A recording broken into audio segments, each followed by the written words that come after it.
In my previous videos, I got a lot of questions in the comment sections, so I created this video to answer all your questions and also share my thoughts in this video. So you want to watch this video to the end. Hi guys, welcome to my YouTube channel, and if you're a new subscriber here, you're welcome. I am Joanne, a makeup artist, and if you're a returning subscriber, thank you for always returning to my channel.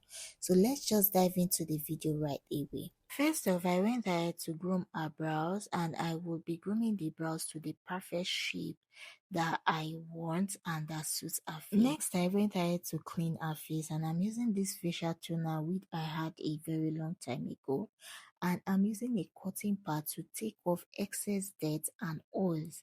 So what this toner does is it helps me to deep cleanse her skin. Of course, we want to work on a very clean canvas. Next, I went ahead to fix a contact lens which I got from Chi Lashes.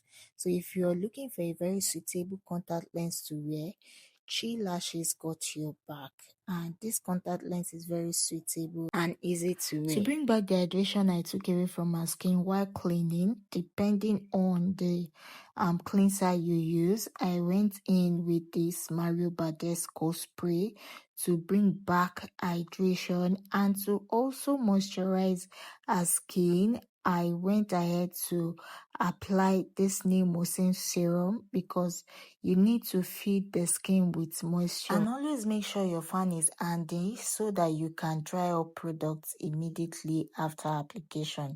So next is we go in with an hydrating primer. So this primer is always my go-to primer. If you've been following my channel, you know I can use any other product, but I will still have to use this primer because it does wonders to the skin.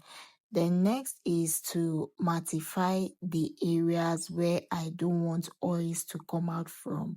So I'm using this Meron Skin Prep with a cotton pad just to pat the areas where I don't want oils or where I want it to control the oils, and it will also make my makeup last all day. Next, I went in with a mattifying primer. So this look I want to create is just, we don't want a totally matte finish look, but also want the T-zone area to be oily but to keep them dry. I locked up the product in with this Mia primer spray. This will help me melt all the products into our skin. To get a perfect shade of foundation, I picked these two shades of foundation. Huda Beauty Mocha and RLG Skin is my foundation mate 10. So this foundation helped me to get a perfect shade. So let me know in the comment section which foundation you would like me to work on, and I'll be getting them, using them in my next video. To contour her face, I went in with a foundation, a 2 shades darker foundation in shade Deep Rich, and it's a NYX foundation. To add colors to the face, I opted for this Topaz liquid blush from Nuban Beauty, and I blended upwards to from the apple of her cheek. Don't just apply liquid blush or blush at the apple of the cheek and just leave it there. You have to blend upwards to create that face lift. For concealer, I chose an hydrating concealer because I'm not going for a totally matte finish look in this video. So one of the questions I was asked in the comment section is, they notice I'm a fan of e.l.f. concealer and if I can give the shades of the concealer.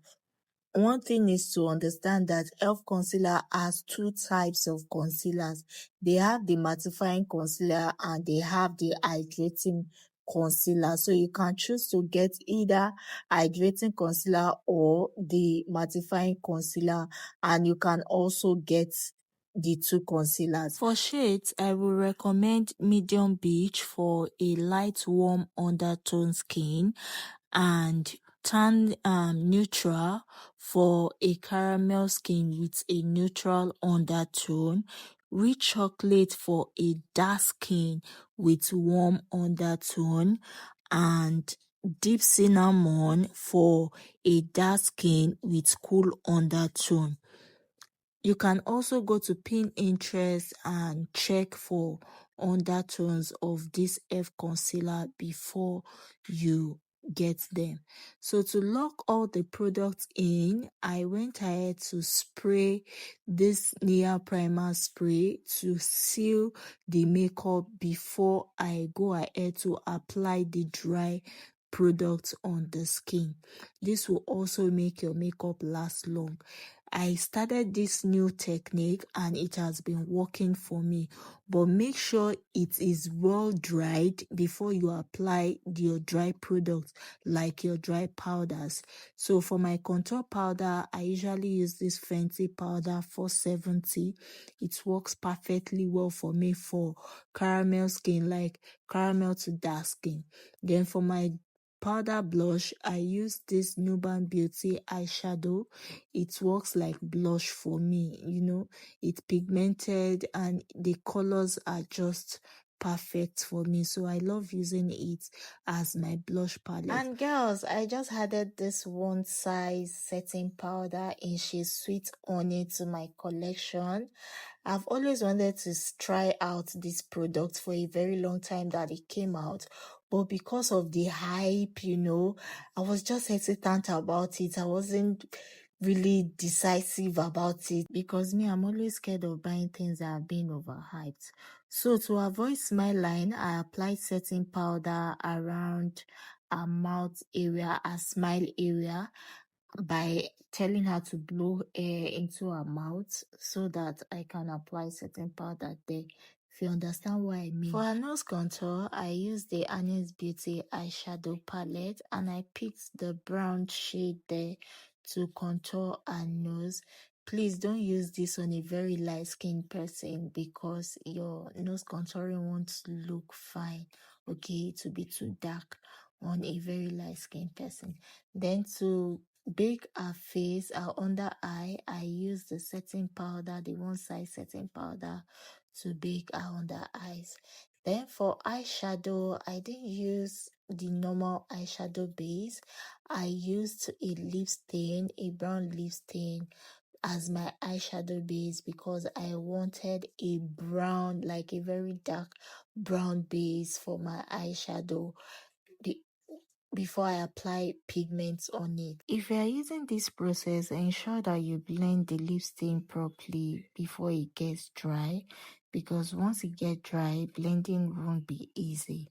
So first I went in with this brown shade and I'll be using this brown shade as my transition shade before I transit into a darker shade. So to get that sharp line, that sharp edge and a facelift, I used my razor blade pack, folded into two and placed it there before I applied eyeshadow. So this will help me give that straight line. Then I went in to smoke out the eyeshadow, like the outer part, and I'll repeat the same process. Apply that and blend out. So I'll just repeat the same process for both eyes, like for the second eyes, and ensure that your blending is soft and the eyeshadow brush you're using is also soft. To add pigment, I'll be using this NYX glitter glue. This will help me hold my pigment so that it won't fall off from our eyelid. Then for the pigment I'll be using is the Luster Sugar palette. So I picked the red shade first, as just apply little by little. Don't just pack it in at once. Apply and make sure you're using a flat brush. So I added the glue on top of the pigment because I want to add another color, which I added gold from the palette. I'll go ahead to line our eyebrow and I'm using the Carrot gel liner. And to tame the brow, I used the normal edge control to tame our eyebrow before I went ahead to line. So first of all, I'll outline the brow to the shape of our eyebrow.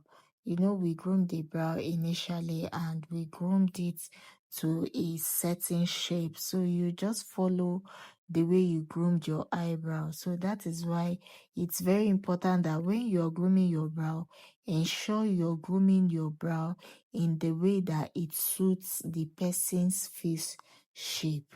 So I usually outline before I go ahead to fill in the brow hair, like to create a fake hair structure line. After lining the brow, go ahead to clean up the brows, and I'm using a concealer. Very little go a long way. You don't need to pack too much so that you can blend easily. So you just apply little, clean up your eyebrow to give that straight line and blend immediately before it gets dry. you know then I went ahead to add powder to dry up the concealer. I just apply little by little and blend into our eyeshadow so there won't be any harsh lines. So for eyeliner, I'm using the Polar B Black Gel Liner. I love this liner a lot. It's so dark and it's waterproof. It stays long on the eyes. It doesn't smudge. So I just applied that. Lest I forget, I want to take a moment to appreciate this person, Temitope, your screen.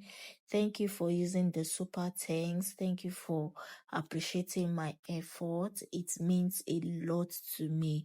It shows me that people are really watching and they are enjoying my videos.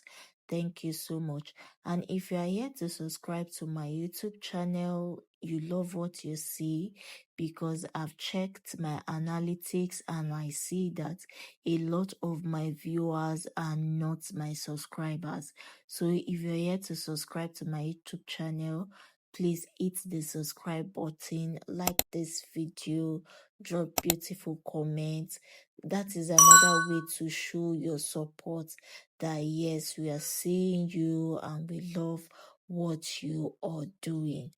Thank you so much. I lined the lip with a brown lip stain from Marvel Cosmetics, and I went in with this nude shade in shade 35, and I blended well. After applying the pink lip stain, I went ahead to brighten it up with another nude lip stain, to brighten the inner corner of our lips.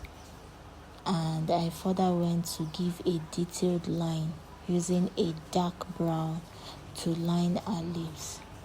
So now I'll be taking off excess powder off our face because we are almost done with the makeup, and I will be using this powder, mineralized powder in shade dark, to apply all over our face.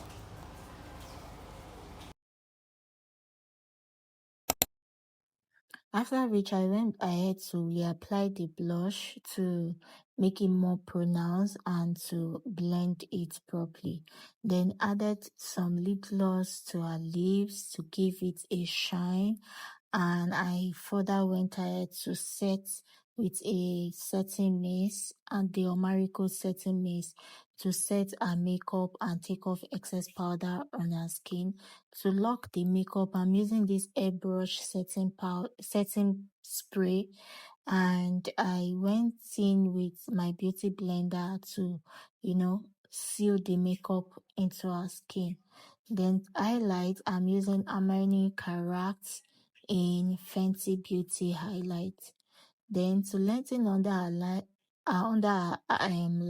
I use the Zaron mascara to lengthen under our lash, and this is the final look, guys. So let me know in the comment section what you think about this look, and I would love to hear your comments though. See you in my next video. Bye.